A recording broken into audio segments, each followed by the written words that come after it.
প্রিয় অষ্টম শ্রেণীর শিক্ষার্থীরা, শুভেচ্ছা নিও। আজকে আমি তোমাদের বাংলা বিষয়ের নতুন বই সাহিত্য কণিকা থেকে কবিতা সপ্তম অধ্যায় নারী এর 106 পৃষ্ঠা থেকে 2 নং সৃজনশীল প্রশ্নের সমাধান করে দেব। প্রথমে তোমাদের বলবো, যারা আমার চ্যানেলটি সাবস্ক্রাইব করো নাই তারা আমার চ্যানেলটি সাবস্ক্রাইব করবে এবং আমার সাথে থাকবে। তাহলে চলো আমরা ক্লাস শুরু করি। সাহিত্য কণিকা পৃষ্ঠা 106, 2 নং সৃজনশীল প্রশ্ন। জনৈক সমালোচকের মতে ব্রিটিশ ভারতে বঙ্গীয় মুসলমান নারী সমাজ ছিল অজ্ঞতা, কুসংস্কার ও ধর্মীয় বিধিনিষেধের নিগড়ে আবদ্ধ। নিরক্ষরতা, অশিক্ষা ও সামাজিক ভেদবিদ্ধিও ছিল তাদের জন্য নিয়তির মতো সত্য। অবরুদ্ধ জীবনযাপনে অভ্যস্ত এক অসহায় জীবে পরিণত হয়েছিলেন।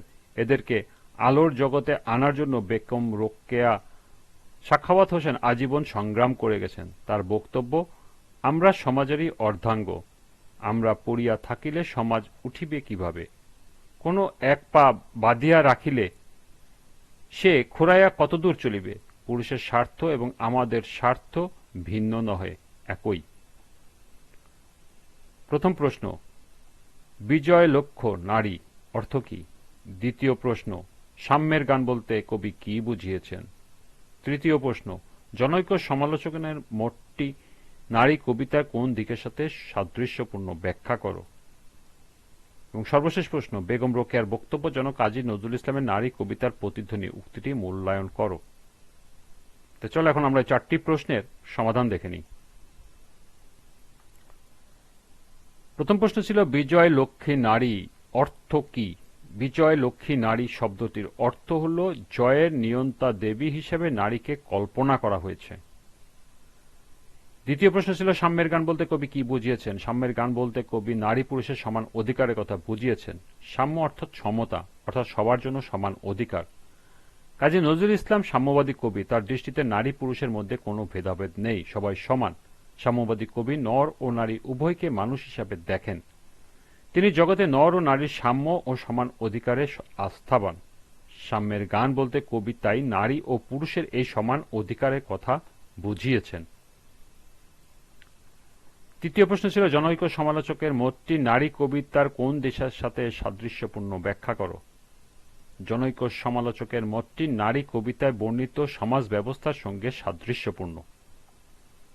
নারী কবিতায় কবি দেখিয়েছেন সভ্যতা নির্মাণে নারী ও পুরুষ অবদান সমান হলেও নারীর অবদান সমাজে স্বীকৃত নয়। পুরুষের আত্মত্যাগ যেভাবে ইতিহাসে বর্ণিত হয়েছে, নারীদের আত্মত্যাগের কথা সেভাবে বর্ণিত হয়নি। পুরুষরা নানাভাবে নারীদের অত্যাচার করে, তাদের চোখে নারী মানে দাসী, তাই নারীকে তারা সব সুযোগ সুবিধা থেকে বঞ্চিত রেখেছে। উদ্দীপকে ব্রিটিশ ভারতে বঙ্গীয় মুসলিম সমাজের অবস্থা বর্ণিত হয়েছে। অজ্ঞতা, কুসংস্কার ও ধর্মীয় বিধিনিষেধের নিগড়ে আবদ্ধ ছিল তৎকালীন সমাজ। নিরক্ষরতা, অশিক্ষা ও সামাজিক ভেদবুদ্ধিও ছিল তাদের জন্য নিয়তির মতো সত্য। অবরুদ্ধ জীবনযাপনে নারীরা অভ্যস্ত হয়ে গিয়েছিল। নারী কবিতাও নারীদের এই বন্দী নিগৃহীত জীবনযাপন চিত্রিত হয়েছে। সুতরাং বলা যায়, নারী কবিতায় বর্ণিত সমাজ ব্যবস্থার সঙ্গে জনৈক সমালোচকের মতটি সাদৃশ্যপূর্ণ। সর্বশেষ প্রশ্ন ছিল, বেগম রোকেয়ার বক্তব্য যেন কাজী নজরুল ইসলাম নারী কবিতার প্রতিধ্বনি, উক্তিটি মূল্যায়ন করো।